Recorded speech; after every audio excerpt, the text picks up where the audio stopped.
In Hollywood's golden age, there were stars who seemed untouchable, men whose charisma, daring stunts, and rugged looks made them the envy of millions.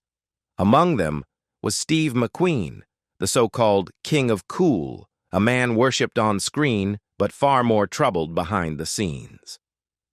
Standing opposite him in reputation was James Garner, one of the industry's most respected and grounded actors, a man who had no patience for pretense.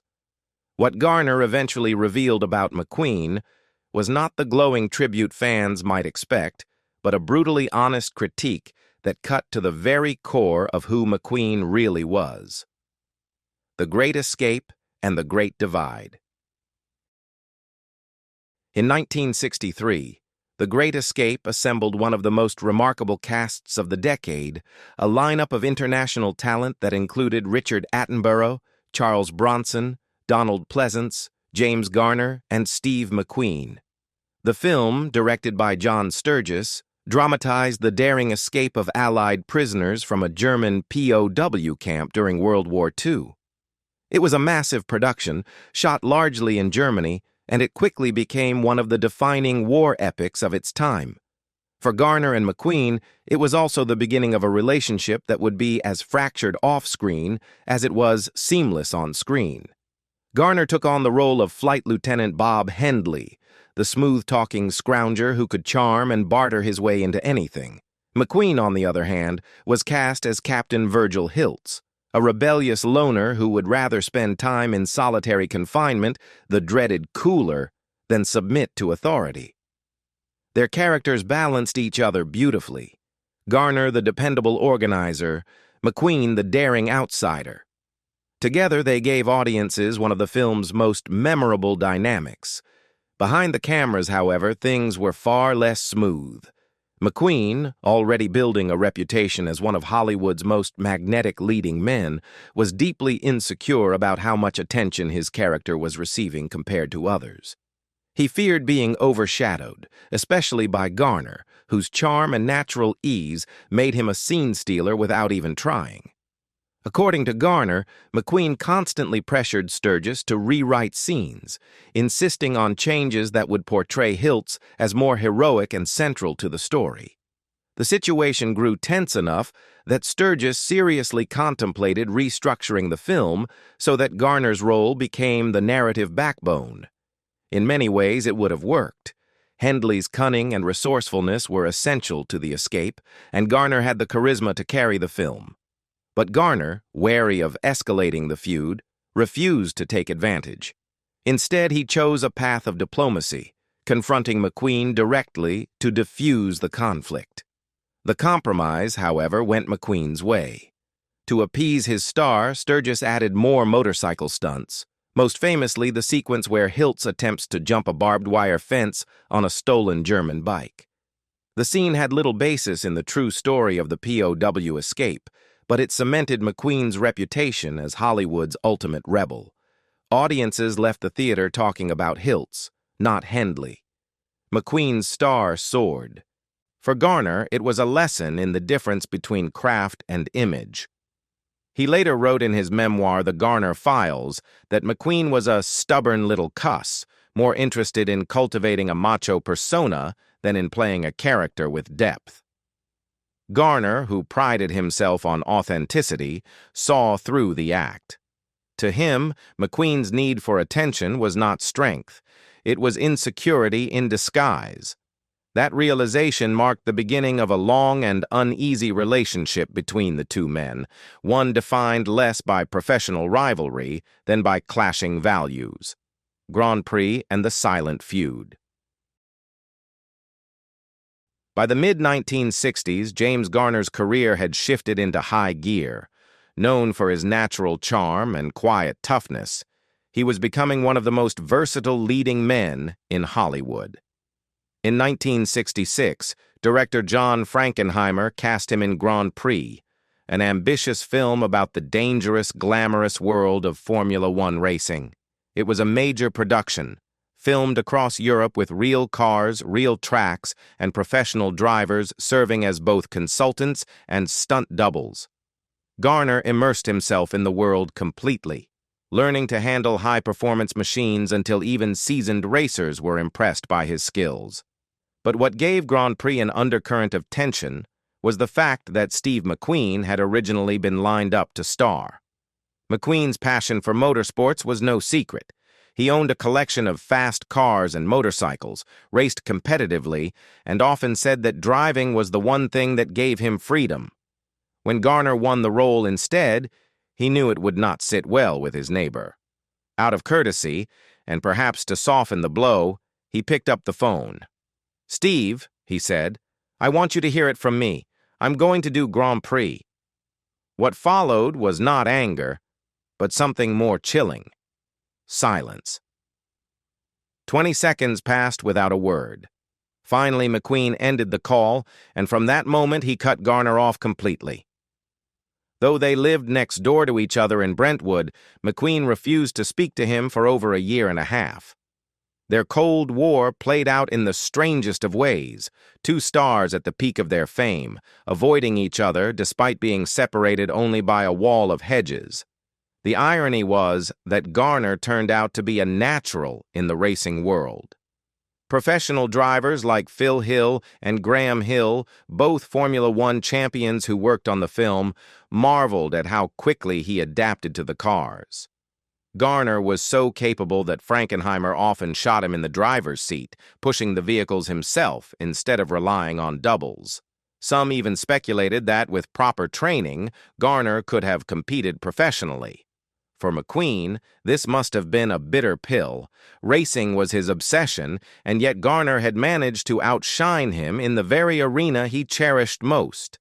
McQueen responded years later with his own racing film, Le Mans, a project he poured his soul into. But while visually stunning, Le Mans was a commercial disappointment, criticized for its thin plot and lack of emotional depth. Audiences admired the spectacle, but did not connect with it the way they had with Grand Prix.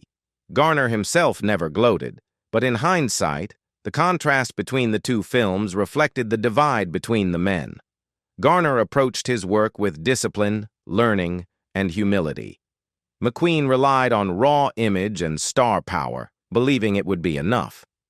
Their silent feud over Grand Prix became another chapter in a relationship defined not by open hostility, but by the corrosive effects of ego and pride. A star or an actor? Garner's harshest words. James Garner was never one to mince words when it came to Hollywood. He had lived through the system long enough to see through its illusions. Unlike many of his peers, he didn't romanticize fame or inflate reputations. To him, acting was a craft that demanded truth, discipline, and the courage to disappear into a role. That's why his opinion of Steve McQueen was so cutting. While the public adored McQueen as the king of cool, Garner dismissed him as something far less flattering, a movie star who leaned on his persona instead of real talent. In his memoir, The Garner Files, published in 2011, Garner explained the difference as he saw it. "McQueen had a persona he brought to every role," he wrote, "but you could always see him acting." That's the kiss of death. Coming from a man who prided himself on authenticity, this was not just a critique, it was an indictment. Garner drew a sharp line between being a star and being an actor. Stars relied on image. Actors relied on honesty. To him, McQueen was firmly in the first camp. Garner wasn't blind to McQueen's appeal. He acknowledged the magnetism that audiences felt, the way his co-star could command attention simply by standing still or staring into the distance. But Garner believed that magnetism was little more than a mask, a carefully curated version of McQueen that never truly changed from role to role. Whether it was Bullitt, the Thomas Crown Affair, or The Getaway, McQueen played variations of the same man, aloof, brooding, rebellious. For Garner, this was evidence of limitation, not range. The comparison he often made was to Marlon Brando, a performer who could transform himself entirely from one role to the next. Garner considered Brando the real deal, an actor who buried himself so deeply in character that audiences forgot the man behind it. With McQueen, Garner argued, you never forgot. You always saw Steve McQueen. That, to him, was the fatal flaw. This critique carried extra weight because it reflected Garner's values not just as an actor, but as a man. He despised pretense in any form, whether it came from studio executives or fellow performers. He valued people who were what they appeared to be. McQueen, with his cultivated image of toughness, independence, and cool, embodied everything Garner distrusted.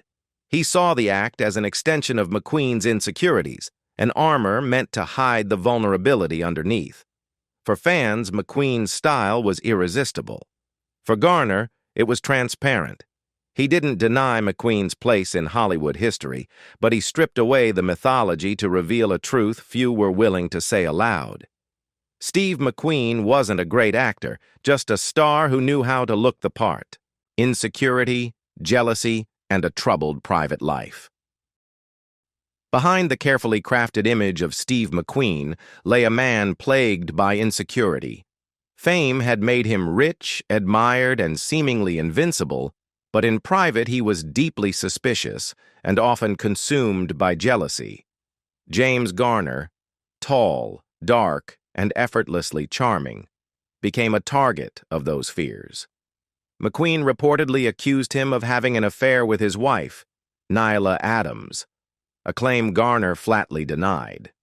To Garner, the accusation was just another symptom of McQueen's paranoia, a sign of how little trust he carried even toward those closest to him. The jealousy wasn't limited to imagined rivals. McQueen's ex-wife later revealed disturbing details about their marriage, including episodes of abuse. In one chilling account, she described how he once held a gun to her head during an argument. Such moments stood in stark contrast to the effortless cool he projected on screen. To the public, McQueen was a rebel, a man in control. To those behind closed doors, he could be volatile, unpredictable, and frightening. Garner likened their relationship to that of brothers, himself the older, steadier sibling, and McQueen the restless younger one, always seeking attention, always desperate to prove himself. Where Garner's grounding came from surviving the Depression and combat in Korea, McQueen's childhood of abandonment and abuse left scars that never fully healed. The result was a man who fought constantly against the shadows of his past, but often in ways that pushed people away. Garner saw it clearly. McQueen's anger wasn't strength. It was fear in disguise. Two paths, two legacies. By the late 1960s and into the 1970s, both James Garner and Steve McQueen were household names, but their reputations told two very different stories. Garner had built his career on consistency and integrity. From Maverick on television to the Rockford Files a decade later, he became beloved not only for his talent, but also for his kindness on set. Colleagues spoke of him as a man who stood up against bullies, who refused to see the little guy pushed around, whether in Hollywood or in life. He often said, "I cannot stand to see little people picked on by big people," a principle he carried from his tough upbringing in Depression-era Oklahoma through his service in the Korean War. McQueen, meanwhile, lived in constant conflict with himself and those around him. He burned brightly, commanding box offices with films like Bullet and The Getaway. Yet behind the camera, he left a trail of fractured relationships and frustrated collaborators. His obsession with control and his relentless insecurity often overshadowed his work. While Garner was admired for his versatility, balancing humor, empathy, and strength, McQueen's career revolved around a single persona, the silent, brooding rebel. Even in the world of racing, their shared passion, the contrast was striking. Garner's natural skill in Grand Prix earned him praise from professional drivers, who marveled at how effortlessly he adapted. McQueen's Le Mans, though visually ambitious, faltered with critics for its lack of depth. To Garner, the difference was telling. He saw McQueen as a man desperate to prove his coolness, while he himself approached performance, on screen or on track, with quiet discipline. In the end, Garner's steady flame burned for 6 decades, while McQueen's brilliance, though dazzling, flickered out far too soon. Garner's final word on McQueen. Despite the bitterness, the silences, and the years of tension, James Garner never painted Steve McQueen as a villain. In his memoir, he offered a final reflection that was both candid and strangely compassionate. He wasn't a bad guy, just insecure. It was a simple line, but it revealed the heart of Garner's perspective.